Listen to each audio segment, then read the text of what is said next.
নবী করিম সাল্লাল্লাহু আলাইহি ওয়াসাল্লাম সফলতার দোয়া করতেন।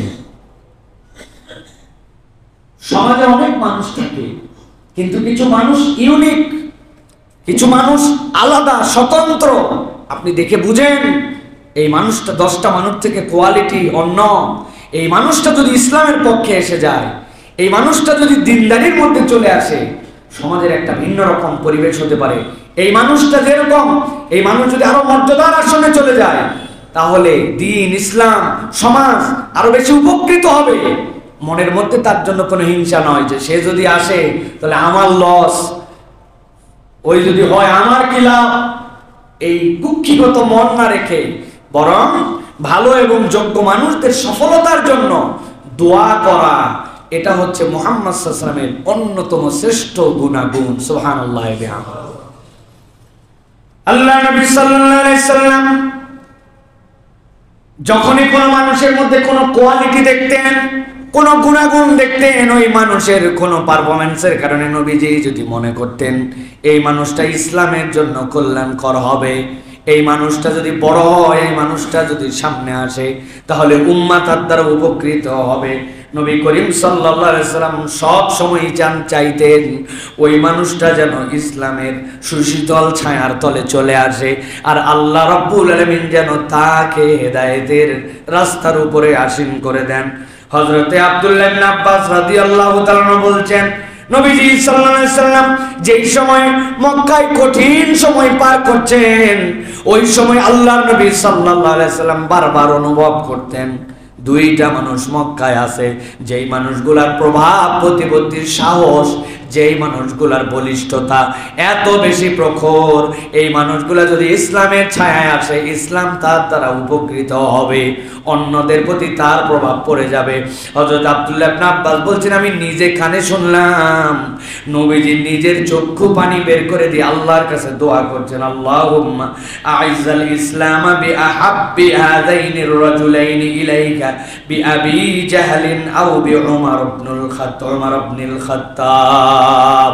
এই রব্বুল আলামিন, আমি আপনার কাছে ফরিয়াদ করি, আল্লাহুম্মা ইজ্জিল ইসলাম বিআহাব্বি হাযাইন। এই রব্বুল আলামিন, আমি পছন্দ করি আপনি ইসলামকে সম্মানিত করুন এই দুইজন ব্যক্তির মধ্যে থেকে একজনকে দিয়া, বিআবি জাহলিন, হয় আবু জেহেল, অথবা বিউমর ইবনুল খাত্তাব, অথবা উমর ইবনুল খাত্তাবকে আপনি ইসলামের জন্য কবুল করে নেন। আল্লাহ নবী সাল্লাল্লাহু আলাইহি সাল্লাম আল্লাহর কাছে নিজে এইভাবে ফরিয়াদ দিয়েছেন। এই হাদিসের ব্যাখ্যায় মুহাদ্দিসিনে কেরাম বলছেন, নবীজি সাল্লাল্লাহু আলাইহি সাল্লাম আরেকটা হাদিসের মধ্যে বলছেন, আল্লাহুম্মা ইজ্জিল ইসলাম বিউমর ইবনুল খাত্তাব খাসসা। আয় রব্বুল আমিন, আপনি উমর ইবনুল খাত্তাবকে দ্বারা ইসলামকে সম্মানিত করুন, ইসলামের মর্যাদা বৃদ্ধি করুন। আগেরটার মধ্যে দোয়া করেছিলেন দুইজনের জন্য, কিন্তু দোয়াটা কবুল হয়েছে ওমরে ফারুকের জন্য। মুফাসসিরিনে কেরাম ব্যাখ্যা করছেন কারণ কি, কারণটা অনেকে বলছেন আল্লাহ নবীর ওই দোয়ার মধ্যে আল্লাহই তার মধ্যে বের করেছেন, কিন্তু আল্লাহ নবী একটা কথা বলে বসছিলেন। ওমরের নাম যেখানে বলেছেন সেখানে ওমরের যা নাম তাই বলেছেন, কিন্তু আবু জেহেল, আবু জেহেলের নাম ছিল না। তার জাহালতের কারণে, তার মূর্খামির কারণে, তার বিরাট বিরোধিতার কারণে তার নাম ছিল আবু জেহেল। আল্লাহ নবী নিজেই বলেছেন আবু জেহেলকে আল্লাহ ইসলামের দ্বারা সম্মানিত করো, জাহেলকে দিয়ে সম্মান কেমনে হয়? আল্লাহ রাব্বুল আলামিন এই জন্য নবীজির মুখ নিঃসৃত ওমর ইবনুল ফারুক রাদিয়াল্লাহু তাআলা আনহুর জন্য দোয়াটা কবুল করে নিয়েছেন। এই জন্য আল্লাহ নবীর দীক্ষা হচ্ছে, যত বড়ই দুশমন হোক, যত বড়ই ক্ষতিকারক মানুষ হোক আপনার চোখে, কিন্তু আপনি যদি নিজের হৃদয় থেকে অনুভব করেন এই মানুষ যদি হেদায়েত পায়, এই মানুষ যদি ইসলামের পক্ষে এসে যায়, ইসলামের কল্যাণ হবে, তাহলে তার জন্য ধ্বংসের দোয়ার আগে তার জন্য হেদায়েতের দোয়া করতে হবে। নবীজি সাল্লাল্লাহু আলাইহি সাল্লাম দোয়া করতে কখনো কার্পণ্য করতেন না। আর আপনার আমার অন্তর এমন ভাবে কৃপণ, আপনার আমার মুখ থেকে দোয়া আসে না, মন থেকে দোয়া আসে না, দোয়াকে আমরা আনুষ্ঠানিক বানিয়ে নিয়েছি। ছোট্ট একটা হাদিসে কারিমা সকলেই জানেন কম বেশি, কিন্তু দুইটা ভিন্ন ডাইমেনশনে খেয়াল করে দেখেন এইভাবে এই হাদিসের পূর্ণ রূপ শুনেছেন কিনা। হযরত আবু হুরায়রা রাদিয়াল্লাহু তাআলা নবীজি সাল্লাল্লাহু আলাইহি ওয়াসাল্লামের দরবারে যে মাথা নিচু করে বসে আছেন, নবীজি বুঝতেন আবু হুরায়রা চঞ্চল প্রকৃতির মানুষ, তরুণ একজন মানুষ, কিশোর একজন মানুষ, সব সময় হাস্যোজ্জ্বল চেহারা নিয়ে থাকে। নবীজি জিজ্ঞাসা করেছেন, একটা সাহাবীর মুখ মলিন, এটাও নবীজি খেয়াল করেছেন, আবু হুরায়রা ব্যাপার কি? বলে, ইয়া রাসূলুল্লাহ, আপনার কাছে আসলে আমার বলো ভালো লাগে, কিন্তু যেই না বাড়িতে যায়, আমার মা তো মুসলিম নন, আমার মা তো মুশরিক হলেও সমস্যা নাই, কিন্তু আপনার ব্যাপারে অসংলগ্ন কথা বলে, নবীজির ব্যাপারে যদি উল্টা পাল্টা কথা বলে, হৃদয় তো আমার ফেটে যায়, ইয়া রাসূলুল্লাহ, আমি সহ্য করতে পারি না। নবীজি সাল্লাল্লাহু আলাইহি ওয়াসাল্লামকে আবু হুরায়রা বললেন, ইয়া রাসূলুল্লাহ, আপনি আমার মায়ের হেদায়েতের জন্য একটু দোয়া করেন। নবীজি সাল্লাল্লাহু আলাইহি ওয়াসাল্লাম এক মুহূর্ত দেরি করলেন না, তার সাহাবীর মুখ মলিন আর তার সামনে নবীর ব্যাপারে বাজে কথা বলে, আল্লাহ নবীর সাথে সাথে দোয়া করলেন, আল্লাহুম্মা ইহদি উম্মা আবি হুরায়রা, আই আল্লাহ, আবু হুরায়রার মার জন্য আপনি হেদায়েতের রাস্তাটা সহজ করে দেন। আবু হুরায়রা রাদিয়াল্লাহু তাআলা নবীজির দোয়া শোনার পরে তার বাড়ির দিকে রওনা হয়ে গেলেন। আবু হুরায়রা রাদিয়াল্লাহু তাআলা নিজে মুখে বলছেন, আমি যখন বাড়িতে পৌঁছানোর পরে দেখি দরজাটা বাহির দিয়ে লাগানো, আর ভিতর দিয়ে আমার মায়ের গোসল করার শব্দ আমি শুনতে পাচ্ছি, এবং তাড়াহুড়াও তিনি করছেন। গোসল করার পরে তাড়াহুড়া করে কাপড় পরলেন, কাপড় পরার পরে দরজা খুলে আবু হুরায়রা যখন ভিতরে গেছেন, সাথে সাথে আবু হুরায়রাকে বলছো, আবু হুরায়রা, আমার মনের মধ্যে ভিন্ন রকম একটা ইচ্ছা এখন জেগেছে, আমি আর দেরি করতে চাই না, তুমি আমাকে এক্ষুনি শাহাদা পাঠ করায় মুহাম্মদের দলভুক্ত করে না। হযরত আবু হুরায়রা তাকে সাথে সাথে পড়িয়েছেন, আশহাদু আল্লা ইলাহা ইল্লাল্লাহ ওয়া আশহাদু আন্না মুহাম্মাদান আবদুহু ওয়া রাসূলুহু। নবীজির দোয়া কবুল হয়ে গেছে। হযরতে আবু হুরায়রার চেহারা চকচক করতে শুরু করেছে, আনন্দে উদ্বেলিত হয়ে বলছে, মা, তুমি আমার কাছে হেদায়েত এনেছো, কিন্তু চলো নবীর দরবারে। এখন মাকে টানতে টানতে নবীজির দরবারে নিয়ে আসছেন হযরত আবু হুরায়রা। আনার পরে বলছি, ইয়া রাসূলুল্লাহ, আপনি দোয়া করেছেন, আমার মার সাথে সাথে ঈমান এনে ফেলেছে, এই যে আমার মা, এই যে আমি, কিন্তু ইয়া রাসূলুল্লাহ, নবীজিও খুশি, আল্লাহ রাব্বুল আলামিন তার দোয়া কবুল করেছেন। নবীজি ক্রেডিট নিজের উপরে নিলেন না, বলেন আল্লাহর প্রশংসা করো, আল্লাহ রাব্বুল আলামিন হেদায়েত দিয়েছেন, খুশি হও, আল্লাহর প্রশংসা করো। হযরত আবু হুরায়রা আলহামদুলিল্লাহ বললেন, বলার পরে বলেন, ইয়া রাসূলুল্লাহ, আমার আরেকটা দোয়া লাগবে, আপনার কাছে একটু দোয়া করেন। কি দোয়া? বলে, ইয়া রাসূলুল্লাহ, আপনি দোয়া করেন আমার মা এবং আমি যেন মুমিনদের কাছে প্রিয় পাত্র হয়ে যায়, আমার মাকেও যেন মুমিনরা ভালোবাসে, আবার আমাকেও যেন মুমিনরা ভালোবাসে। সুবহানাল্লাহ। মুড যখন ভালো থাকে, আপনার পরিবেশটা সুন্দর, এমন আপন কথা বলে দিয়েছেন যে এই দোয়াটা কবুল হয়ে যায় আল্লাহর কাছে। নবীজি হেসে দিলেন, দেওয়ার পরে আল্লাহর কাছে দোয়া করতে শুরু করলেন, সাহাবীদেরকে সামনে নিয়ে, আল্লাহুম্মা হাব্বিব উবাইদাকা হাদা, আয় আল্লাহ, এই ছোট্ট গোলাম আবু হুরায়রাকে আপনি প্রিয় বানায় নেন আপনার, ইয়ানি আবু হুরায়রা ওয়া উম্মুহু ইলা ইবাদিকাল মুমিনিন ওয়া হাব্বিব ইলাইহিমুল মুমিনিন। আয় আল্লাহ, মুমিনদের কাছেও তাদের ভালোবাসার পাত্র বানায় দেন, আর তাদের হৃদয়ের মধ্যেও যেন মুমিনদের ভালোবাসা ঢুকে যায়। আল্লাহ নবীর এই দোয়ার সাথে সাথে আল্লাহ এমন ভাবে কবুল করলেন, কিয়ামত পর্যন্ত 5374টা হাদিস রিওয়ায়াত করে গেছেন, মুমিনরা নবীর মুখ নিঃসৃত যে কোনো বিষয়ের কিছু যদি খুঁজতে চায়, আবু হুরায়রার নাম নেওয়া ছাড়া উপায় নাই। 5374টা হাদিস এক ব্যক্তি রিওয়ায়াত করছেন।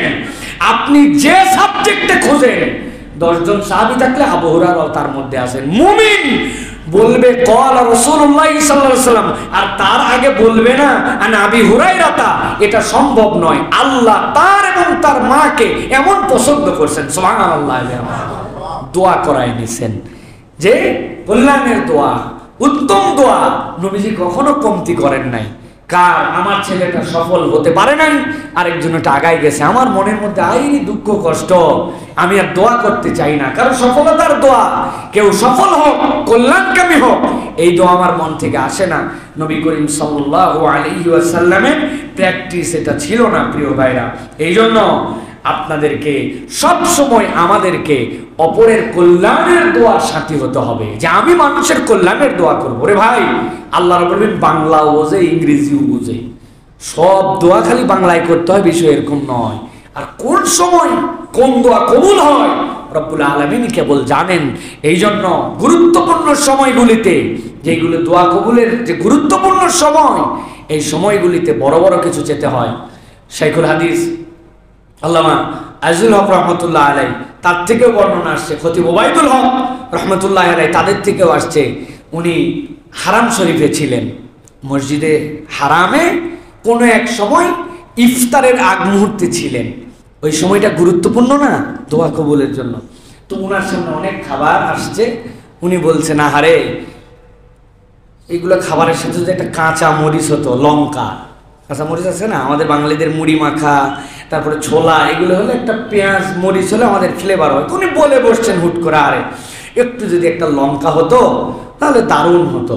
এই কথা বলছেন, বলে ভুলেও গেছেন। আবার উনি বলতেছেন আমি হারাম থেকে বেরিয়েছি নামাজ পড়ে, দেখি এক পাকিস্তানি মাথার মধ্যে এত বড় এক ডালি নিয়ে ভর্তি মরিচ নিয়ে বলছে, জিসকো লঙ্কা চাইয়ে আসে লিজিয়ে লিজিয়ে লিজিয়ে, হাজি সাহেব লিজিয়ে, যার যার মির্চি চাইয়ে লিজিয়ে, যার যার মরিচ লাগবে মাথার মধ্যে আছে, হাজিরে একটা দুটা করে নিয়ে যান।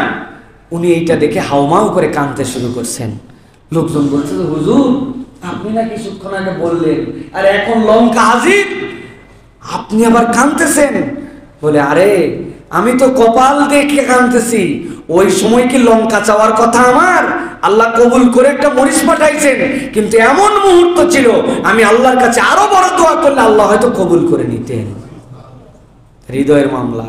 হ্যাঁ, আমার জীবনেও এরকম ঘটনা আছে। আরাফাতের ময়দান থেকে উঠছি বাসে, মুরব্বীদেরকে সবাইকে বাসে ঢুকাই দিয়েছি, মুজদালেফায় যাব, 10-12 বছর আগের কথা।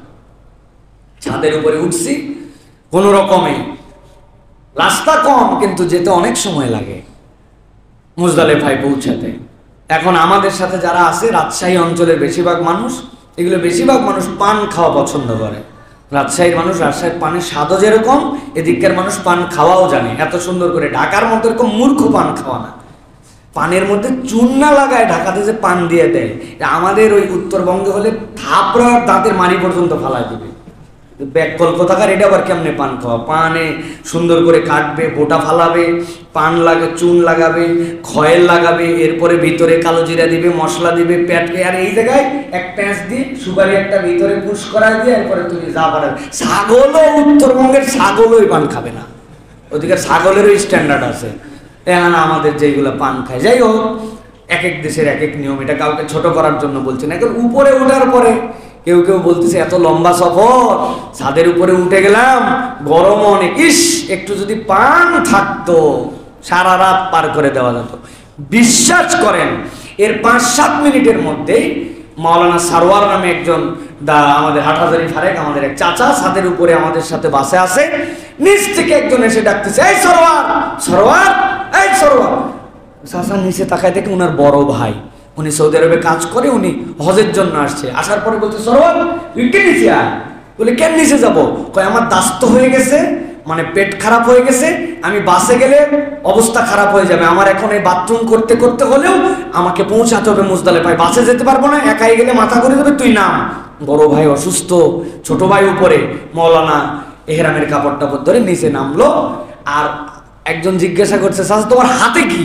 একটা পলিথিন আছে। আরে পলিথিন ভর্তি পান, এগুলো পান কে খাবে? দাঁত তোরা। বলে ছাদের উপরে ফিকে দিয়ে দিয়েছে।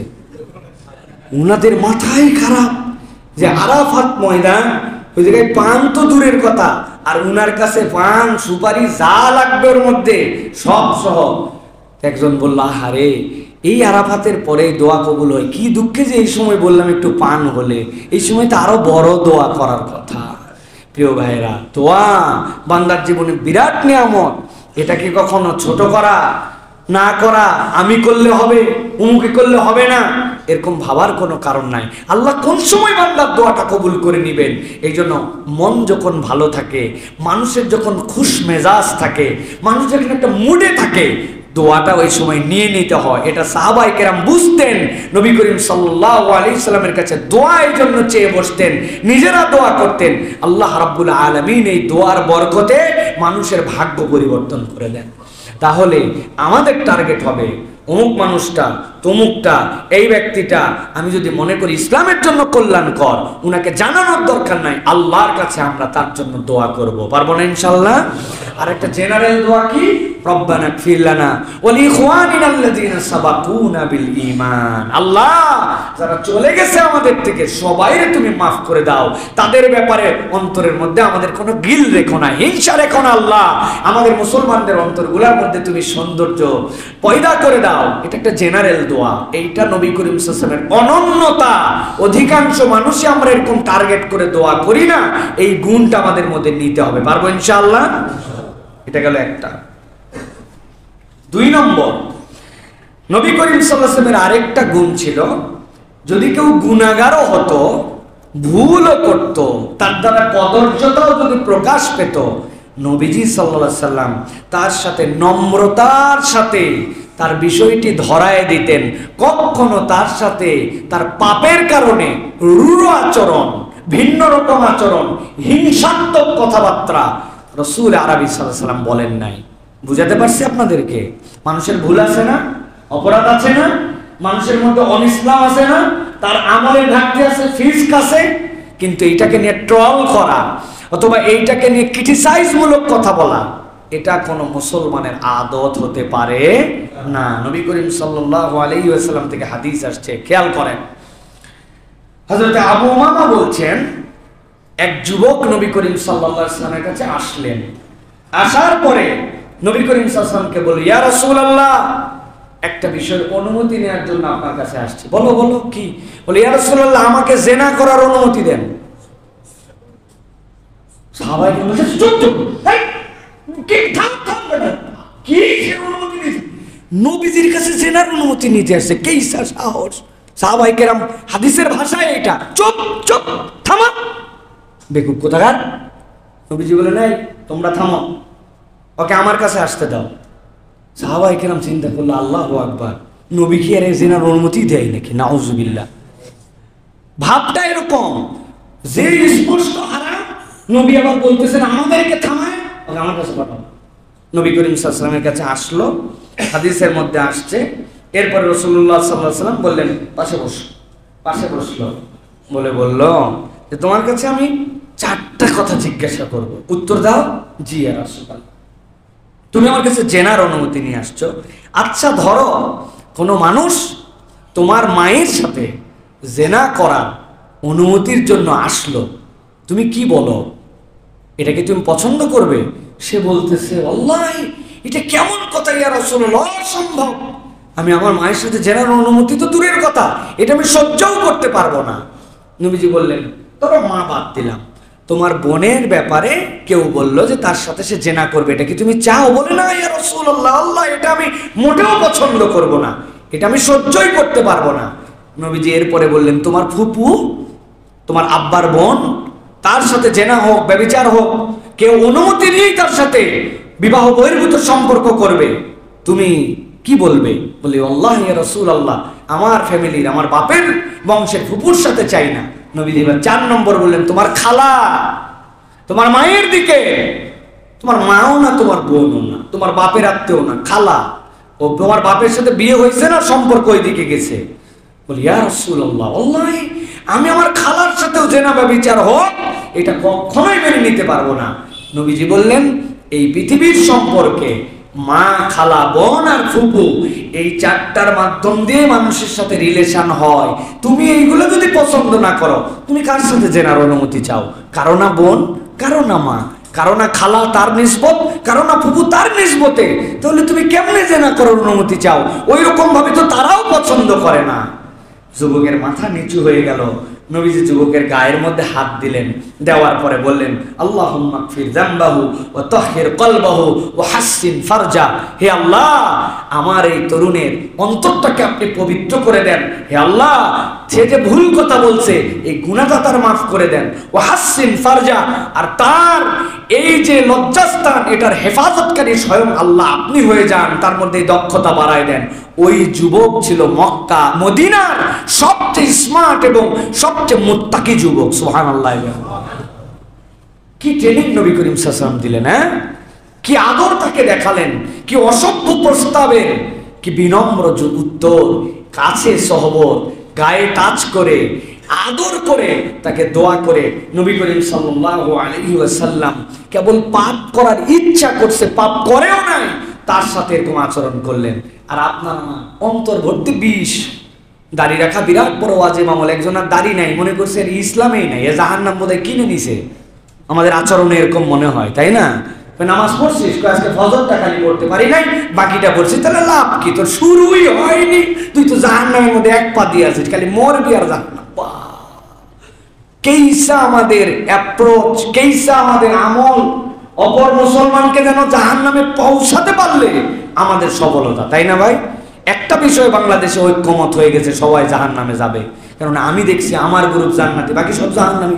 ও আবার দেখছে ওর দৃষ্টিভঙ্গিতে ওর গ্রুপ জান্নাতি, বাকি সব জাহান্নামী। তাহলে একটা ঐক্য হয়েছে যে সবাই জাহান্নামী সবার দৃষ্টিভঙ্গিতে, অথচ হওয়ার কথা ছিল উল্টা। ওস্তাদ আব্দুল্লাহ জাহাঙ্গীর রহমাল্লাহ বলতেন, আহারে তুমি মানুষকে দূরে ঠেলার অজুহাত খুঁজো না, মানুষকে কাছে তোলার অজুহাত খুঁজো। ওর দাড়ি নাই, ও টাকনুর নিচে কাপড় পরে, 2-3 ওয়াক্ত নামাজ মিস করে, কিন্তু নামাজকে অস্বীকার করে নাই। টাকনুর নিচে কাপড় পরা নিষেধ, এটাকে অস্বীকার করে নাই। দাড়ি রাখা নিষেধ, দাড়ি কাটা নিষেধ, অস্বীকার করে নাই। তার মানে সে কুফরি করে নাই। ওর তো ঈমান থাকার কারণে জান্নাতে চলে যাবে। তাহলে জান্নাতের জন্য তুমি তাকে কতটুকু ভালোবাসবে, নাকি তার এই 2-1টা ফিসকের কারণে জাহান্নামের শাস্তি পেতেও পারে, নাকি ওই জাহান্নামের জন্য তুমি তাকে বেশি ঘৃণা করবে? তোমার ঈমানের কারণে ভালোবাসা বাড়াতে হবে, এটা নবীর শিক্ষা। সুবহানাল্লাহ। মানুষকে দূরে ঠেলে দিয়ে হেদায়েতের রাস্তা আনা যায় না ভাই, মানুষকে বুকে টেনে নিতে হয়। এই জন্য আল্লাহ রাব্বুল আলামিন কুরআনুল কারীমে নবীর কথা বলছেন, ফাবিমা রাহমাতিন মিনাল্লাহি লিনতা লাহুম ওয়ালাউ কুনতা ফাযযান গালিযাল কলবি লানফাদ্দু মিন হাওলিক ফাআফু আনহুম ওয়াস্তাগফির লাহুম। আল্লাহ বলছেন, ও নবী, আমি আল্লাহ রাব্বুল আলামিন আপনার জন্য যে নিয়ামত দিলাম, যতগুলো নিয়ামত দিয়েছিলাম, এর মধ্যে সবচেয়ে বড় নিয়ামত ফাবিমা রাহমাতিন মিনাল্লাহি লিনতা লাহুম। আপনার অন্তরটা এত সফট, এত নরম, এত মায়ায় ভরা, এইটার কারণে আপনাকে আল্লাহ রাব্বুল আলামিন তাদেরকে রহমতের কারণে পাশে বসায় দিয়েছিলেন। ওয়ালাউ কুনতা ফাজ্জান গালিজাল কল, আপনি যদি কড়া তবিয়তের মধ্যে হতেন, আপনার অন্তর যদি শক্ত হতো, লানফাদ্দু মিন হাওলিক, মক্কায় যে পরিমাণ পাপাচার তাদের মধ্যে ছিল, ছোট্ট ঘটনা নিয়ে যুদ্ধ করত, এরা এতিম মারা গেলে এতিমের সম্পদকে গ্রাস করে নিত, নিজের সন্তানকে জীবন্ত প্রতিহিত করে দিত। এরা ঘটনা অঘটনায় ডাকাতিকে নিজেদের পেশা বানায় নিয়েছিল। আল্লাহর ঘরে বিবস্ত্র মূর্তি, উলঙ্গ মূর্তি রাখতেও লজ্জা বোধ করতো না। যেই মানুষগুলার অন্তর এত শক্ত ছিল, আপনি যদি শক্ত অন্তরের হতেন, এরা কেউ আপনার পাশে আসতো না। আপনার কাছে আসার কারণ হচ্ছে আপনার অন্তরটাকে আল্লাহ কোমল বানায় দিয়েছিলেন।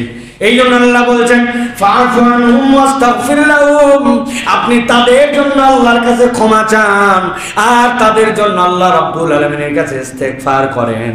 আল্লাহর নবী সাল্লাল্লাহু আলাইহি ওয়াসাল্লামের সাহাবী আব্দুল্লাহ ইবনে আমর রাদিয়াল্লাহু তাআলা বলেন, ও দুনিয়ার মুসলমানেরা শোনো, আমি অতীতের যত গ্রন্থ আছে, ধর্মগ্রন্থ, সবগুলা গ্রন্থগুলা পড়েছি। পড়ার পরে এই আয়াতে কারিমাকে সামনে রেখে আমি একটা সিদ্ধান্ত উপনীত হয়েছি, এমন কোন গ্রন্থ নাই যেই গ্রন্থের মধ্যে মুহাম্মদ সাল্লাল্লাহু আলাইহি ওয়াসাল্লামের পরিচয় ছিল না, শেষ নবীর পরিচয় ছিল না। আর ওই গ্রন্থগুলোর মধ্যে আল্লাহর হাবিবের 5টা গুণাগুণের কথা আল্লাহ উল্লেখ করে দিয়েছিলেন। আব্দুল্লাহ ইবনে আমর বলেন, 1 নম্বর নবীর গুণ ছিল কঠোর হবেন না নবী, 2 নম্বরে কঠিন ভাষায় কথা বলবেন না, 3 নম্বরে নবীজি বাজারে ঘোরাফেরা তথা অযথা আড্ডাবাজ হবেন না, 4 4 নম্বরে মন্দ আচরণের জবাব উত্তম আচরণ দিয়ে দিবেন। আর 5 নম্বরে ক্ষমাশীল এবং দয়ালু স্বভাবের হবেন। এই 5টা গুণের কথা আল্লাহ প্রত্যেক পয়গম্বরের গ্রন্থে মুহাম্মদ সাল্লাল্লাহু আলাইহি ওয়াসাল্লামের ব্যাপারে উল্লেখ করেছেন। তার উম্মত যদি এই 5টা গুণে গুণান্বিত হয়, আল্লাহ মুহাম্মদ সাল্লাল্লাহু আলাইহি ওয়াসাল্লামের উম্মতকে তার তালিকার মধ্যে রেখে দিবে। 5টা গুণাগুণ খুব গুরুত্বপূর্ণ। কঠোর হওয়া এটা নবীজির সিফাত নয়। কঠিন ভাষায় কথা বলা, বাপরে এমন কথা বলে দিছে কলিজা সেদা হয়ে এপার থেকে ওপার বেরিয়ে গেছে, তাই না? যেই লোকেরা তার সাপোর্টও করত তারাও পর্যন্ত বিরক্ত যে আমি পুরো দেশের মালিক, লাইট টাইট সব বন্ধ করে দিয়ে রাখবো। তুমি চিন্তা করছো, বাহ তোর সাপোর্ট করলেই কি তাই বলি তুই লাইট বন্ধ করে দিবি, ফ্যান মোর পানি বন্ধ করে দিবি, এত বড় নেও ঠেলা কেমনে যাওয়া লাগে, তাই না ভাই? অতএব হ্যাডাম দেখানো হয় না, এরকম উল্টা পাল্টা কথা বলতে হয় না, যেটা আল্লাহ রাব্বুল আলামিন সহ্য করেন না। আমি তো যেন না আসে, আমি দিয়েছি, আমি করেছি, মানে আমি সব ফ্যাক্টরি আমি, এইটা আল্লাহ রাব্বুল আলামিন পছন্দ করেন না। এই স্বভাব, বাজারে ঘোরাফেরা, অযথা আড্ডাবাজি, নবীওয়ালা চরিত্র না, বিনা কারণে ফাও কোনো কারণ নাই। এই যে ভবঘুরা, এটা নবীওয়ালার স্বভাব নয়। মন্দ আচরণের উত্তম আচরণ দেখে অনেক খারাপ আচরণ করছে, আমিও খারাপ করলাম না, সে খারাপ করছে, আমি কষ্ট হলো সয়ে গেলাম, ভালোটা ফিডব্যাক দিলাম, এটা নবীওয়ালা চরিত্র। আর ক্ষমাশীল এবং দয়ালু হওয়া, এটা হচ্ছে রাসূল আরবি সাল্লাল্লাহু আলাইহি ওয়াসাল্লামের চরিত্র। অনেক কথা বলতে চাইলে শুধু বলতেই যাবে, এই জন্য সংক্ষেপ করতেছে প্রিয় ভাইরা। আরেকটা ঘটনা শোনেন, নবী করিম সাল্লাল্লাহু আলাইহি ওয়াসাল্লাম কিভাবে সাহাবায়ে কেরামের সাথে বিনম্র আচরণ করতেন, কিভাবে। হযরতে মাইস বিন মালিক রাদিয়াল্লাহু তাআলা আনহু, বিখ্যাত সাহাবীর ঘটনা, মাইস বিন মালিক রাদিয়াল্লাহু তাআলার জিনার ঘটনা। হযরতে মাইস বিন মালিক নবীজির কাছে আসলেন, আসার পরে বললেন, ইয়া রাসূলুল্লাহ আমাকে পবিত্র করেন। নবীজি বললেন, তোমার ধ্বংস হোক, যাও আল্লাহর কাছে ইস্তেগফার করো, করে মাপ চাও আল্লাহর কাছে। এই লোক নাসর বান্দা আবার খানিকক্ষণ পরে এসে বলছে, ইয়া রাসূলুল্লাহ আমাকে পবিত্র করেন। নবী বলেন, তোমার ধ্বংস হোক। এই ধ্বংস মানে ওই ধ্বংস না, আমরা বলি শর্ত সব, তো ওইটা নবী করিম সাল্লাল্লাহু আলাইহি ওয়াসাল্লামের স্টাইল ছিল ভাষা। তোমার ধ্বংস, আমার কাছে কেন পবিত্র করে আসতে হবে, আল্লাহ পবিত্র করে, যাও আল্লাহর কাছে ইস্তেগফার করো। সে নাসর বান্দা 3 নম্বরে বলছে, ইয়া রাসূলুল্লাহ আমাকে পবিত্র করেন। নবীজি বলছেন, আচ্ছা কথা তো বললাম, আল্লাহর কাছে তওবা করো, আল্লাহ সব মাফ করে দেয়, আমার কাছে কেন? বলি, ইয়া রাসূলুল্লাহ ঘটনা আছে। বলে, কোন অপরাধ থেকে পবিত্র করব তোমাকে? বলে, ইয়া রাসূলুল্লাহ আমি জিনা করে ফেলেছি, আমার জিনা থেকে আপনি আমাকে পবিত্র করেন। নবীজি বলেন, এই এর কি মাথা ঠিক আছে? উল্টাপাল্টা কথা বলে। বংশ যারা গোত্রের লোক তাদের কাছে বললেন, ওরা বলছে, ইয়া রাসূলুল্লাহ উনি তো অসংলগ্ন আচরণ করে না, ওনার মাথা ঠিক আছে। নবীজি পার করে দেওয়ার জন্য, কাটায় দেওয়ার জন্য নবীজি বললেন। এরপরে নবীজি বললেন, ও নিশ্চয় ফিস্ক করছে, মদ খেয়ে ফেলছে। মদ না খেলে এরকম কথা বলে নাকি কেউ?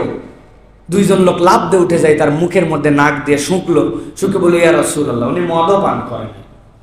নবী করিম সাল্লাল্লাহু আলাইহি ওয়াসাল্লাম দেখলেন সাহাবায়ে কেরামের সামনে, তারপরেও সে বলতেছে, ইয়া রাসূলুল্লাহ আমাকে পবিত্র করেন। নবীজির মুখ মলিন হয়ে গেল। নবীজি শেষ পর্যন্ত বলেন, যাও ওকে রজম করো, পাথর নিক্ষেপ করে তার শাস্তি তাকে বুঝায় দাও। সাহাবায়ে কেরাম তাকে টাইনে নিয়ে চলে গেলেন গারকাত বাকি গোরস্থান যেখানে, ওখানে যাওয়ার পরে তারা প্রথমে পাথর মারেন নাই, তারা প্রথমে হাড্ডি, মাটির ঢেলা এইগুলো তাকে নিক্ষেপ করতে শুরু করলেন। এটাতে তিনি সহ্য করতে না পেরে দৌড় দিছেন। দৌড় দেওয়ার পরে পিছে পিছে সাহাবায়ে কেরাম দৌড় দিছেন, নবীজি যেহেতু তাকে রজম করতে বলছেন, কিন্তু উনার দৌড় দেওয়ার উদ্দেশ্য ভিন্ন ছিল, যে এরা তো আমাকে পাথর মারতেছে না, এরা মারতেছে আমাকে মাটি, ঢেলা, হাড়। কিন্তু নবীজি তো রজম বলতে পাথর বুঝাইছেন, উনি একটা পাথরের প্রান্তরে যায় চুপ করে দাঁড়ায় গেলেন। সকলে তাকে পাথর মারতে মারতে এক পর্যায়ে তিনি এই পাথরের মধ্যে মিলিন হয়ে গেলেন, তিনি তার রূহ এখান থেকে বেরিয়ে গেল।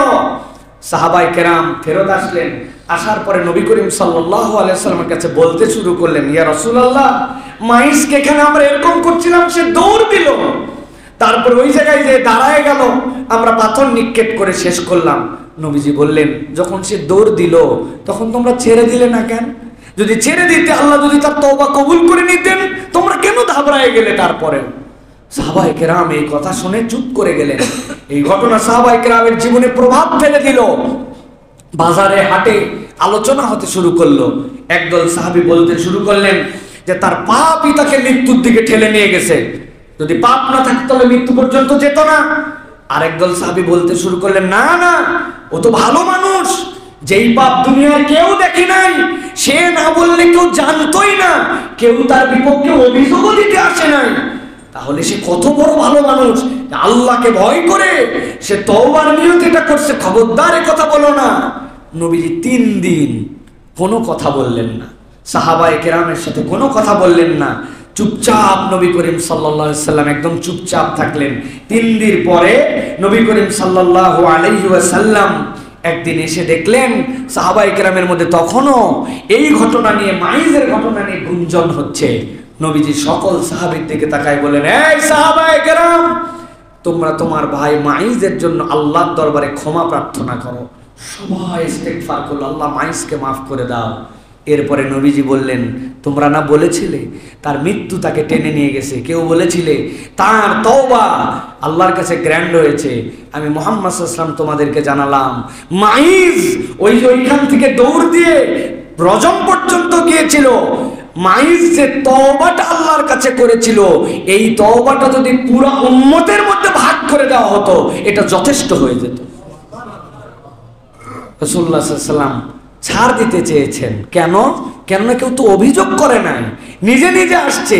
নবীজি তার এইটাকে, তারপরেও তার যে অবস্থান, সাহাবী তিনি ভুল করে ফেলছেন, তার যেন সম্মানহানি না হয়, এই জন্য আল্লাহ রাব্বুল আলামিন তার জন্য এটার বর্ণনা করলেন। নবী করিম সাল্লাল্লাহু আলাইহি ওয়াসাল্লাম এরপরে তেলাওয়াত করেছেন আয়াতে কারিমা, ওয়াকিমিস সালাতা তারাফাইন নাহার যুলাফাম মিনাল লাইল ইন্নাল হাসানাত ইউযহিবনাস সাইয়্যাত যালিকা যিকরা লিয-যাকিরিন। আল্লাহ রাব্বুল আলামিন বলছেন, তোমরা রাতের কিয়দাংশ সালাত আদায় করো, তোমরা দিনের শুরু আর রাতের শুরু, ফজর আর মাগরিব, এই দুটা ঠিক রাখো। আর ওয়াতারাফাম মিনাল লাইল, রাতের কিয়দাংশ, ফজরের আগে তাহাজ্জুদ, কোন ব্যক্তি যদি ফজরকে সংরক্ষণ করে, বিকালের নামাজকে সংরক্ষণ করে আর তাহাজ্জুদের নামাজ পড়ে, আল্লাহ বলছেন ইন্নাল হাসানাত ইউযহিবনাস সাইয়্যাত, তোমাদের যত অপরাধ থাক আল্লাহ ওইগুলাকে দূর করে কেবল দিবেন না, অন্য আয়াতে বলছেন সকল ভুলগুলাকে সওয়াব দ্বারা কনভার্ট করে দিবেন। সুবহানাল্লাহ, এটা নবীওয়ালা চরিত্র। চিন্তা করেন তো কত বড় পাপ উনি যদি ঘোষণা দেয় কেউ আসে, তাহলে আমরা তার কি গোষ্ঠী উদ্ধার করে ফেলবো। অথচ রাসূল সাল্লাল্লাহু আলাইহি ওয়াসাল্লাম কত সহনশীল ভাবে ডিল করার চেষ্টা করছেন, ছেড়ে দেওয়ার চেষ্টা করছেন। এরকম হাদিসে আরো প্রচুর নজির আছে। নবী করিম সাল্লাল্লাহু আলাইহি ওয়াসাল্লাম এরকম করে সাহাবায়ে কেরামকে ছাড় দিতেন। এক সাহাবী এসে বলছে, ইয়া রাসূলুল্লাহ, বড় বিপদ। কি বিপদ? বলে, আমি রোজা রেখে আমার স্ত্রীর সাথে, বৈধ স্ত্রী, আমি তো স্ত্রীর সাথে মিলন করে ফেলছি। নবী করিম সাল্লাল্লাহু আলাইহি ওয়াসাল্লাম বললেন, তো সাংঘাতিক অপরাধ, কি করতে হবে? বলে, তুমি একাধারে 60টা রোজা রাখবে। বলি, ইয়া রাসূলুল্লাহ, আমি কে ঈসা সাহাবী, এক রোজাতেই যে উল্টাপাল্টা করছে, আবার 60 রোজা টানা, এটা আমার দ্বারা সম্ভব? আশ্চর্য কথা, তোমার দ্বারা সম্ভব? তাহলে এক কাজ করো, 60 জন মিসকিনকে 2 বেলা খাওয়াতে বলে, নিজের সংসার চলে না, আবার 60 মিসকিনকে আমি কোথার থেকে খাওয়াবো? কি মুসিবত। নবী করিম সাল্লাল্লাহু আলাইহি ওয়াসাল্লাম, বসো, এখানে বসো, দেখা যায় কি হয়। একজন আসছে মাথাতে 1 টুকরি ভর্তি করে খেজুর নিয়ে, আসার পরে বলছে, ইয়া রাসূলুল্লাহ, আপনার জন্য হাদিয়া। নবীজি বলেন, ভালো করছো, হাদিয়া গ্রহণ করার রাখো। এই নাও। ঝামেলার মধ্যে রোজা রাখতে পারবে না, উল্টাপাল্টা করছে, আবার নিজে দান করারও ক্ষমতা নাই, এগুলো নিয়ে যাও, যে সব সাদাকা করে দাও, দিয়ে 60 জন মিসকিনের তো কাপড়। ইয়া রাসূলুল্লাহ, আমি যে ইসা গরিব, নিজেরই পেট চলে না, আবার এইগুলো আপনি হাদিয়া দিচ্ছেন সাদাকা। নবীজি হাসে দিচ্ছেন, এমন হাসছেন দাঁতের মাড়ির দাঁত দেখা গেছে যে কে ইশারেও দান আমি দিচ্ছি, তাও বলে আমি করি। বলে, যাও তুমি যাই নিজের বাড়িতে নিজে খাও, যাও, সব শেষ। সুবহানাল্লাহ। নবীজি সহজ করতে চেয়েছেন। হজের মাসলাগুলো দেখলে বোঝা যায়। ইয়া রাসূলুল্লাহ, আগে চুল কেটে ফেলছি, লা হারাজ, যাও, ঠিক আছে, যাও। নবী বলেন, উল্টা করে বল, লা হারাজ, যাও, ঠিক হয়ে যায়, যাও। চার দিনকে কঠিন করতে চান নাই নবী করিম সাল্লাল্লাহু আলাইহি ওয়াসাল্লাম। বেসিকের উপরে ঠিক ছিল, দিনের বেসিক ঠিক, কিন্তু দিনকে কঠিন করতে চান নাই। রাসূল সাল্লাল্লাহু আলাইহি ওয়াসাল্লাম চেয়েছেন তার বেশিরভাগ উম্মত যেন সহজ রাস্তায় মুক্তিটা পেয়ে যায়। সুবহানাল্লাহ।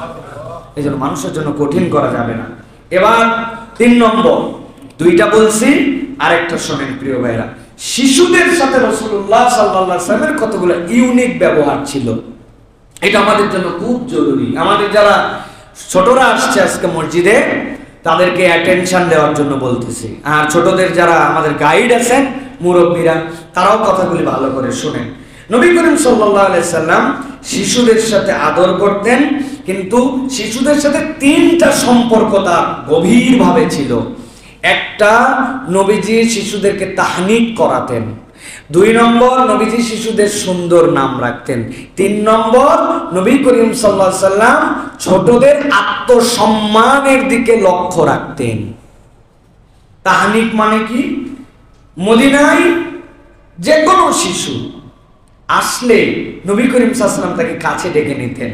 মদিনার প্রথম শিশু হযরত আসমা রাদিয়াল্লাহু তাআলা আনহার সন্তান, মক্কা থেকে প্রেগন্যান্ট মহিলা কুবায় আসছেন। আসার পরে আব্দুল্লাহ জন্মগ্রহণ করছে, নবীজিকে এনে দেওয়া হয়েছে প্রথম সন্তান।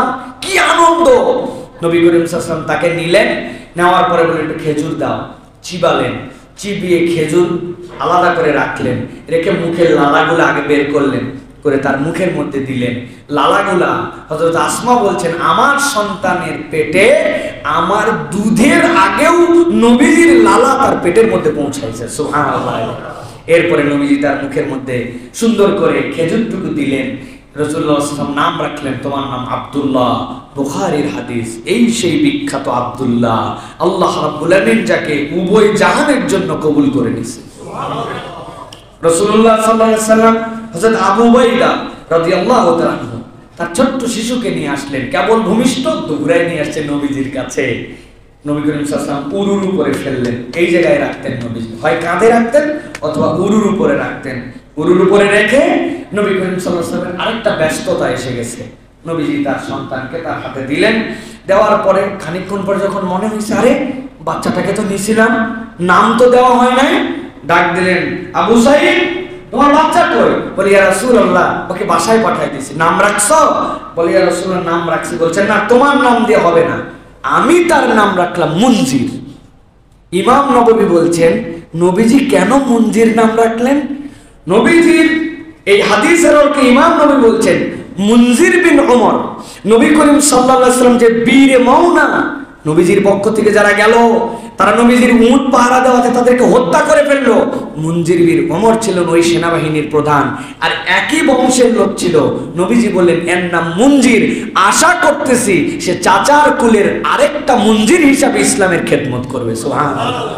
এই যে নামের ক্ষেত্রে হিস্ট্রি মনে রাখা, নবীজি তার পরিবারকে একটা সান্ত্বনার বাণী দিয়ে দিলেন, এইটা বাচ্চাদের সাথে ছিল। এটা একটা প্রভাব।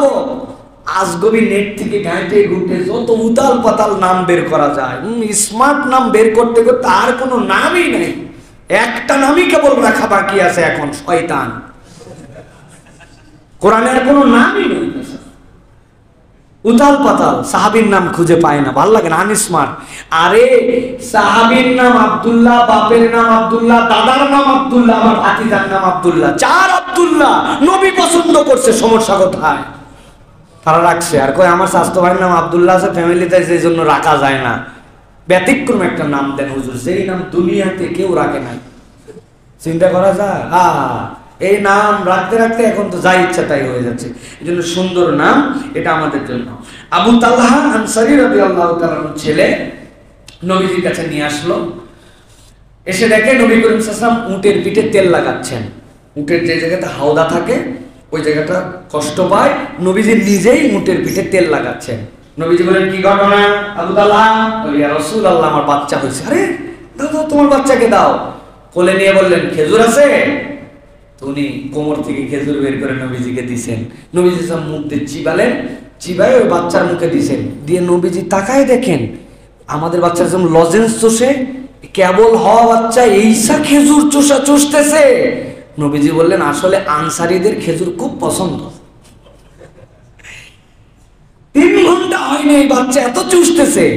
আসলে তো আনসারীদের খেজুর পছন্দ না, নবীর লালা যেখানে পৌঁছাইছে রব্বুল আলামিন ওইটাকে ইজ্জত দিয়েছেন। সুবহানাল্লাহ। এই যে তাহনিকের সুন্নাত আমাদের বাচ্চা থেকে নাই, এটা একটা বিশাল প্রভাব আছে। মানব জীবনে প্রভাব আছে। আপনার যাকে ভালো মানুষ মনে হয়, আপনি পিতা হিসাবে আপনিও তার কাছে ভালো মানুষ, আপনি তার কাছে তাহনিক করান, এটার মধ্যে বরকত আছে। প্রথম তার যে লালা গেল, শরীরে গেল, এটার একটা কন্টাক্ট আছে, এটার সাথে সম্পর্ক আছে। এটা রাসূলুল্লাহ সাল্লাল্লাহু আলাইহি ওয়াসাল্লামের আমল। আমাদের বাচ্চাদের তাহনিক করা, তাহনিক করাই কি, সব খাওয়া টাওয়া শেষ করে মুখে ভাত। আর এটা ছিল জীবনের প্রথম খাদ্য, মায়ের দুধ খাওয়ার পরে প্রথম তাহনিক। এটা সাহাবায়ে কেরামরা খুব এটাকে প্রায়োরিটি দিতেন। আরবে এখন পর্যন্ত এই কালচার আছে, তারা তাহনিক করায় এইটা খেজুর দিয়ে। এইটা গেল। এরপরে নবী করিম সাল্লাল্লাহু আলাইহি সাল্লামের দুইজন শিশু, হাদিসে আসছে, বুখারীর হাদিস দ্বারা প্রমাণিত, নবীজির কোলে মুইতে দিয়েছে। চিন্তা করছেন, নবী করিম সাল্লাল্লাহু আলাইহি সাল্লামের কোলে প্রস্রাব করে দিয়েছে। হযরত আয়েশা রাদিয়াল্লাহু তাআলা বলছেন যে উম্মে কায়েস বিনতে মিহসান তার বাচ্চাকে নিয়ে এসে, রাসূলুল্লাহ খায় না, বাচ্চাকে খাওয়ানো যায় না, নবীজির কোলে দিয়েছে আর প্রসাব করে দিয়েছে। নামাজের ওয়াক্ত হয়ে গেছে, নবী করিম সাল্লাল্লাহু আলাইহি ওয়াসাল্লাম কোলের মধ্যে পানি ছিটিয়েছেন, পবিত্র করে পরে নামাজে গেছেন। আয়েশা রাদিয়াল্লাহু তাআলা বলেছেন, এক বাচ্চাকে নিয়ে আসলো বরকতের দোয়া করার জন্য, নবীজি হাঁটুর উপরে শোয়ায় দিলেন। বাচ্চা এমন আরাম পাইছে, নবীজির কোলে শুয়ে আরামের ঠেলায় প্রসাব করে দিয়েছে। নবীজি লুঙ্গি মেখে গেছে, নবীজি কিচ্ছু বলেন নাই, একটুকু বিরক্ত হন নাই। রাসূলুল্লাহ সাল্লাল্লাহু আলাইহি ওয়াসাল্লাম রেগুলার চিন্তা করেন, একজন ইমামুল আম্বিয়া, হাজার হাজার সাহাবী, কি পরিমাণ প্রেসার নবী করিম সাল্লাল্লাহু আলাইহি ওয়াসাল্লামের উপরে, কিন্তু কখনো এগুলোকে উপেক্ষা করেন নাই। এই বাচ্চাদের ক্ষেত্রে রাসূলুল্লাহ সাল্লাল্লাহু আলাইহি ওয়াসাল্লাম এত যত্নশীল ছিল। 3 নম্বর বিষয়, যে নবী করিম সাল্লাল্লাহু আলাইহি ওয়াসাল্লাম শিশুদেরকে উপহার দিতেন, গিফট করতেন। শিশুদেরকে গিফট করা, এটা নবী করিম সাল্লাল্লাহু আলাইহি ওয়াসাল্লামের অন্যতম চরিত্র ছিল। তো কি রকম গিফট? হযরতে আবু হুরায়রা রাদিয়াল্লাহু তাআলা বলছেন, মদিনাবাসীর টেন্ডেন্সি ছিল, যখন কোনো খেজুরের গাছ পোক্ত হতো, খেজুর কাটার সিজন শুরু হতো, কেউ আগে কাটতো না। ইয়া রাসূলুল্লাহ, আমরা অমুক তারিখে খেজুর কাটবো, নবীজি বলতেন আমাকে ডাকবা, আমিও আসবো। প্রথম যে কাঁধিটা নবী করিম সাল্লাল্লাহু আলাইহি সাল্লাম কেটে দিতেন, সবচেয়ে পোক্ত, সুন্দর, একদম বলিষ্ঠ এক কাঁধি। এরপরে নবী করিম সাল্লাল্লাহু আলাইহি ওয়াসাল্লাম দোয়া করতেন, আল্লাহুম্মা বারিক লানা ফি মাদিনাতিনা ওয়া ফি সিমারিনা ওয়া ফি মুদ্দিনা ওয়া ফি সাইনা। হে আল্লাহ, তুমি আমাদের মদিনার ফসলে, মদিনার ওজনে, মদিনার নিক্তিতে রব্বুল আলামিন তুমি বরকত দিয়ে ভরপুর করে দাও। বারাকাতিন মা বারাকা, বরকতের পরে বরকত দাও, যে ব্যবসা করে, যে ওজন করে বরকত দাও। এই দোয়া করার পরে সবার মধ্যে এখন তাকাতাকি, যে নবীজি এই যে যেই ডালটা তার কাছে, এটা যদি আমি পাইতাম। নবীজি খুঁজে খুঁজে খুঁজে সবচেয়ে ছোট শিশু যেটা, এদিকে আসো, ডাক দিয়ে তার হাতের মধ্যে দিতেন। সে তো ওজনই তুলতে পারে না, কিন্তু সকলের মধ্যে আনন্দের হিল্লোল বয়ে যেত, যে সবচেয়ে ছোট্ট মানুষটার হাতে নবীজি এটা উঠাই দিতেন। সুবহানাল্লাহ। এই যে ফসল কাটার আনন্দ, আমাদের দেশেও কিন্তু কি নবান্ন নাকি হয় না আমাদের? সুতরাং যদি ইসলামের সাথে মিলে যায়, এটা দোয়ার জন্য, বরকতের জন্য, এটা উৎসব, এগুলা মুবাহ, এটা করা যেতে পারে প্রিয় ভাইরা। এটা রাসূলুল্লাহ সাল্লাল্লাহু আলাইহি ওয়াসাল্লামের আমল ছিল প্রিয় ভাইরা। আরেকটা ঘটনা শুনেন, রাসূলুল্লাহ সাল্লাল্লাহু আলাইহি ওয়াসাল্লাম কিভাবে ছোটদেরকে গিফট দিতেন। খালিদ রাদিয়াল্লাহু তাআলা আনহুর কন্যা ছিলেন উম্মে খালিদ।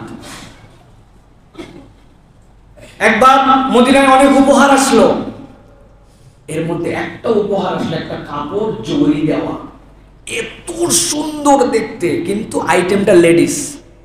নবীজি বললেন, এই কাপড়টা আমি কাকে পরায় দিব? সাহাবায়ে কেরাম তো চিন্তা করছে, সুবহানাল্লাহ, এটা মেয়ে মানুষের কাপড়, নবীজি বলছে পরায় দিবে। নবীজি তো আর মেয়ে মানুষকে কাপড় পরাবে না, কিন্তু বলছেন এই কাপড়টা আমি কাকে পরায় দিব? সাহাবায়ে কেরাম একটু কথা বলে না। নবীজি ডাক দিলেন, খালিদ, তোমার মেয়ে কই? ইয়া রাসূলুল্লাহ, নিয়ে আসতেছি। দৌড়ায় নিয়ে আসছে উম্মে খালিদকে। নিয়ে আসার পরে নবীজি নিজে হাতে এই শিশুটার গায়ে এই কাপড়টা জড়ায় পরায় দিলেন। দেওয়ার পরে নবীজি বলতে লাগলেন, সানা সানা সানা সানা। সাহাবায়ে কেরাম বুঝে না যে নবীজি সানা সানা সানা সানা বলতেছেন, কেন এই ভাষা তো জানে না। মূলত এই খালিদ রাদিয়াল্লাহু তাআলা তার পরিবার নিয়ে হাবাসায় প্রথম জীবনে তিনি ওখানে সফর করে চলে গিয়েছিলেন। তো হাবাসার একটা ভাষা হচ্ছে কোন জিনিস যদি খুব চমকায়, খুব সুন্দর হয়, সেটাকে সানা সানা বলা হয়। নবীজি এটাও জানতেন, নবীজি তাদের স্থানীয় ভাষায় বলতেছেন। উম্মে খালিদ বোঝে, ছোটতে বড় হয়েছে, সানা সানা মানে কি, সে তো খুশি হয়ে গেছে। নবীজি পরায় দিয়ে বললেন, উম্মে খালিদ শোনো, এই কাপড়টাকে তুমি পুরাতন বানায় ফেলবে। হাদিসের মধ্যে পরিভাষা আসছে, গরিবুল হাদিসের মধ্যে, আরবের মানুষ যখন বলতো কোনো কাপড় কাউকে দিয়ে পুরাতন করে ফেলবে, এর মানে আল্লাহ তোমাকে দীর্ঘ জীবন দান করুক, সুবহানাল্লাহ। হাদিসের পরিভাষকরা বলছেন, নবীজি ছোট্ট একটু কাজ করে বলে দিয়েছেন যে তুমি এই কাপড়কে পুরাতন বানায় ফেলবে। মহিলা সাহাবীদের মধ্যে উম্মে খালিদের থেকে বেশি বয়স আর কেউ পায় নাই। সবচেয়ে বয়সে যে উনি মারা গেছেন, আবু তুফাইল আমিরির কথা ছেলেদের মধ্যে বলা হয়, তিনি সবচেয়ে বয়সকালে মারা গেছেন। এই যে ছোট্ট শিশু, ছোট্ট সাহাবী, ছোট্ট মানুষটিকে মূল্যায়ন করা, এটা রাসূল আরবি সাল্লাল্লাহু আলাইহি ওয়াসাল্লামের চরিত্র ছিল। এখান থেকে আরো একটা জিনিস প্রতীয়মান হয়, বড়দের মজলিসে ছোটরাও যেতে পারে। বড়দের মজলিসে ছোটরা ফাও, ছোটদের দাওয়াত দেওয়া লাগে না, ছোটরা অটো চয়েস। আমরা অনেক সময় আমলে নেই না, যাই না, নেই না, আমল দেই না, তাদেরকে পাত্তা দেই না। এটা আমাদের চরিত্র হতে পারে না প্রিয় ভাইরা। কত ঘটনা, সুবহানাল্লাহ। হযরত মাহমুদ, একজন সাহাবী আছেন ইতিহাসে, নাম কি বলেন? মাহমুদ রাদিয়াল্লাহু তাআলা। উনি সাহাবী কিনা, সাহাবীদের মধ্যে এই নিয়ে কথা ছিল। বয়সী তার নবী করিম সাল্লাল্লাহু আলাইহি ওয়াসাল্লাম যখন ইন্তেকাল করে গেছেন, কেউ বলতেছেন 4, কেউ বলছে 5, ও কেমনে সাহাবী হইল? হযরত মাহমুদ বলতেছেন, আমার নবীজির সাথে একটা স্মৃতি মনে আছে, এই একটা এভিডেন্সের কারণে তাকে সাহাবী মানা হয়। বলে কি স্মৃতি? বলে একদিন নবীজির কাছে গেছি, এক বালতি পানি, নবীজি বালতির মধ্যে মুখ দিয়েছেন, মুখ দিয়ে গাল ভরাইছেন পানি দিয়ে, আমার দিকে পিচকারি দিয়ে আমার মুখের মধ্যে নবীজি পানি মারছে, আমার পুরো মুখ মেখে গেছে। আমি দিয়ে আমার মনে আছে নবীজি আমার সাথে এরকম করছেন। এই একটা ঘটনার দ্বারা উনি যে নবীকে দেখছেন, স্মৃতি ছিল, এই কারণে উনি সাহাবী, সুবহানাল্লাহি ওয়া বিহামদিহি। নবী করিম সাল্লাল্লাহু আলাইহি ওয়াসাল্লাম এই মজাটা করতেন সাহাবীদের সাথে। ওই থুতুটা থুতু না, ওটা তার দিকে রহমত আর বরকত রাসূলুল্লাহ সাল্লাল্লাহু আলাইহি ওয়াসাল্লাম ছিটায় দিয়েছেন। এই যে সাহাবায়ে কেরামদের সাথে, ছোট্ট ছোট্ট মানুষদের সাথে নবীজি সালাম দিতেন, নবী করিম সাল্লাল্লাহু আলাইহি সাল্লাম স্নেহ দিয়ে তার গায়ে হাত দিতেন, তাদের কাঁধে হাত দিতেন, তাদেরকে আদর করতেন। হযরত আনাস রাদিয়াল্লাহু তাআলা বলছেন, আমাকে নবীজি বলছেন, আনাস বাড়িতে যে সালাম দাও, তোমার বাচ্চাদেরকে তুমি সালাম দিবা। তুমি যদি বাচ্চাদেরকে সালাম দাও, তাহলে তোমার ঘরকে আল্লাহ বরকতের ঘর বানায় দিবে। নবীজির নির্দেশনা, এটা তিরমিজির হাদিস, 2698 নম্বর হাদিস। হাদিসের মধ্যে আসছে প্রিয় ভাইরা। এই জন্য রাসূলুল্লাহ সাল্লাল্লাহু আলাইহি ওয়াসাল্লাম এই আমলগুলা বাচ্চাদের সাথে করতেন প্রিয় ভাইরা। হযরতে আবু যার গিফারি রাদিয়াল্লাহু তাআলা থেকে একটা বর্ণনা আসছে, আবু রাফে বিন আমর আল গিফারি, সাহাবীর নাম আবু রাফে বিন আমর আল গিফারি। নবীজির কাছে বিচার আসছে, এক আনসার এইরকম করোনার কাঁধের মধ্যে ধরে নিয়ে আসছে, 11-12 বছর বয়স। যা চল মুহাম্মদ সাল্লাল্লাহু আলাইহি ওয়াসাল্লামের কাছে। নবীজি বলছেন, কি ব্যাপার? আবু রাফিকে কি জন্য নিয়ে আসছো? বলে, ইয়া রাসূলুল্লাহ, যা দুষ্ট, খালি খেজুরের গাছে ঢেল মারে মারে কাঁচা খেজুর নামায়। বুঝবো, ছাড়ো, কি জন্য ঢেল মারো? বলি, ইয়া রাসূলুল্লাহ, এত ক্ষুধা লাগে আমার, আমি তো ক্ষুধা সহ্য করতে পারি না। নবীজির দিলটা পুড়ে গেল। নবীজি বললেন, আবু রাফি, ঢেল মেরে খাওয়া যাবে না, নিচে যেগুলা পড়ে থাকে এগুলা তোমার জন্য হালাল, আর কখনো ঢেল মারবে না, ঠিক আছে? নবীজি এরপরে তার জন্য দোয়া করলেন, আল্লাহ, আবু রাফিকে তুমি পরিতৃপ্ত করে দাও, তার তৃষ্ণাকে নিবারণ করে দাও। আবু রাফির এমন হালত হলো যে আবু রাফি এক ফোঁটা পানি খেলেও তার জন্য পেট ভরে যায়, অল্প একটু কিছু খেলেও তার তৃপ্ত হয়ে যায়, মানুষটা সবল। নবীজির দোয়া, সুবহানাল্লাহ। তিরস্কার করেন নাই, এই যে আদর করে স্নেহ করে এই কাজগুলি করেছেন প্রিয় ভাইরা। ব্যক্তিত্ব গঠন, শিশুদের জন্য, পিতাদের জন্য বলছি, বাচ্চাদের এমন কোনো কথা বলে বসবেন না যে তার ব্যক্তিত্বে আঘাত করে। নবীজি ব্যক্তিত্ব গঠন করাই দিতেন বাচ্চাদের। শুনবেন একটা হাদিস, শুনবেন? শোনেন। সাহাল বিন সাঈদ বলতেছেন, নবী করিম সাল্লাল্লাহু আলাইহি ওয়াসাল্লাম মজলিসে বসে আছেন, নবীজির কাছে কিছু পানীয় আসলো, দুধ আসতে পারে, শরবত আসতে পারে, ভাষাটা হচ্ছে পানীয়। এই পানীয় আসার পরে নবী করিম সাল্লাল্লাহু আলাইহি ওয়াসাল্লাম পানীয়টা খেলেন। খাওয়ার পরে নবীজির সুন্নাত ছিল ডান থেকে দেওয়া। ডানে তাকায় দেখেন যে নবী করিম সাল্লাল্লাহু আলাইহি ওয়াসাল্লামের ডানে সাহাল বিন সাঈদ বলছেন যে একদম কিশোর, একদম সদ্য বয়স যুবক, তরুণ, এরকম একজন বসে আছে। আর বাম পাশে মুরব্বীদের সিরিয়াল। তো নবী করিম সাল্লাল্লাহু আলাইহি ওয়াসাল্লাম তাকে বললেন, সাহাল বিন সাঈদ বলছেন যে তুমি যদি অনুমতি দাও তাহলে আমি এই পানীয়টা বাম থেকে মুরব্বীদেরকে দিয়ে শুরু করব।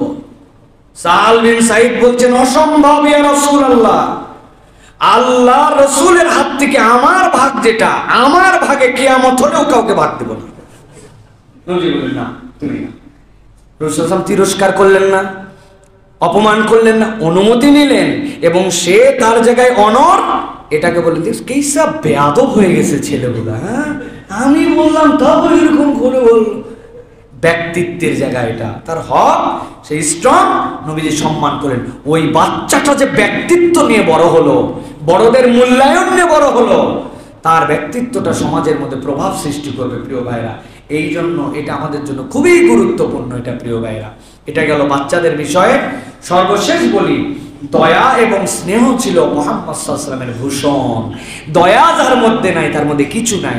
নবীজি বলছেন যার মধ্যে নম্রতা দিয়ে দেওয়া হয়েছে তার মধ্যে দুনিয়া দিয়ে দেওয়া হয়েছে। সুবহানাল্লাহ। এখন আমাদের যতটুকু দুনিয়া কম বুঝবেন ততটুকু আমাদের মধ্যে নম্রতা কম।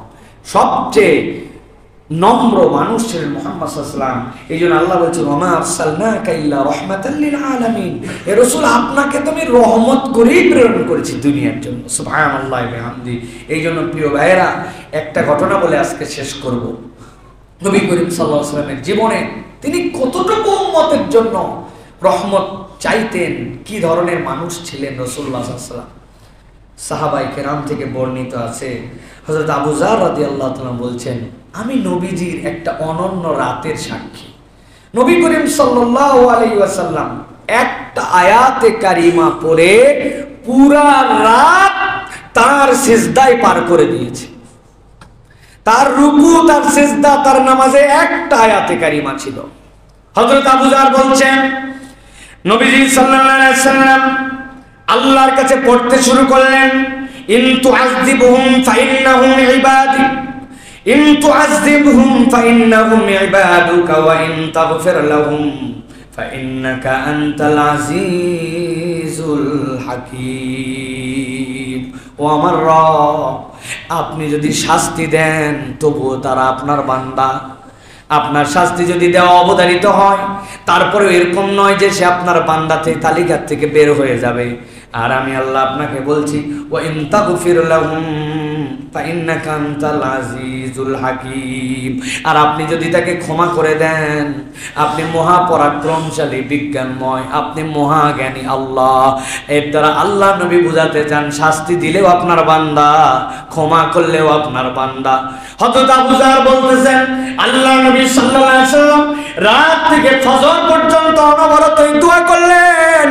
সারা রাত তার 2 রাকাত নামাজে এক আয়াতে কারিমা পড়তে পড়তে কানতে শেষ হয়ে গেল। সকাল যখন হলো, আবু যর বলছেন, আমি নবীজিকে বললাম, ইয়া রাসূলুল্লাহ কি এমন হলো, এক আয়াতে কারিমা দিয়ে আপনার রাত পার হয়ে গেল। নবীজি সাল্লাল্লাহু আলাইহি ওয়াসাল্লাম সাথে সাথে বললেন, ও আবু যার, আমি আল্লাহর কাছে সারা রাত আমার উম্মতের জন্য ইস্তেগফার করেছি, আর আল্লাহ আমাকে একটা শুভ সংবাদ জানাইছেন, ইন্নী সাআলতু রাব্বিশ শাফাআতা লি উম্মতি ওয়া হিয়া নাইলাতুন লিমান লা ইউশরিকু বিল্লাহি শাইআ। আল্লাহ রাব্বুল আলামিনের কাছে আমি আমার উম্মতের শাফাত করার পারমিশন চেয়েছি। আল্লাহ আপনি আমাকে আমার উম্মতের জন্য শাফাত করার অধিকার দিয়ে দেন। আল্লাহ মঞ্জুর করে আমাকে জানাইছেন, তোমার উম্মতের মধ্যে যদি একটা অপরাধ না থাকে, নবী তোমাকে সুপারিশ করতে দেওয়া হবে, লিমান লা ইউশরিক বিল্লাহ, যদি কেউ আল্লাহর সাথে শিরিক না করে, নবী জান আপনাকে মঞ্জুর করে নেওয়া হলো। আপনি তার জন্য যে সুপারিশ করবেন, সে যদি উম্মতের তালিকায় নামটা কেবল রাখে, আমি আল্লাহ আপনার সুপারিশ কবুল করে নিব।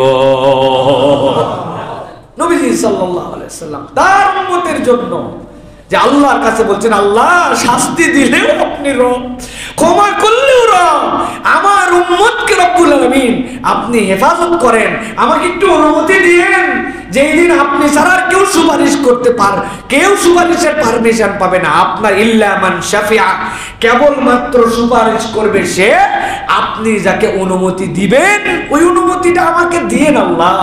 আল্লাহ রাব্বুল আলামিন নবীর এই আবদারকে কবুল করেছেন।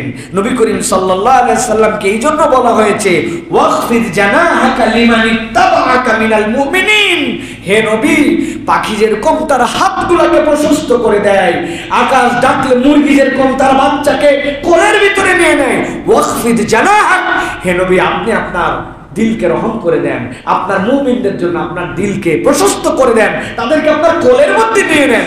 এটার মানে মুমিন যদি কেবল উম্মতে মুহাম্মদীর তালিকায় নাম রাখতে পারে আল্লাহ তাকে মাফ করে দিবেন। সুবহানাল্লাহ।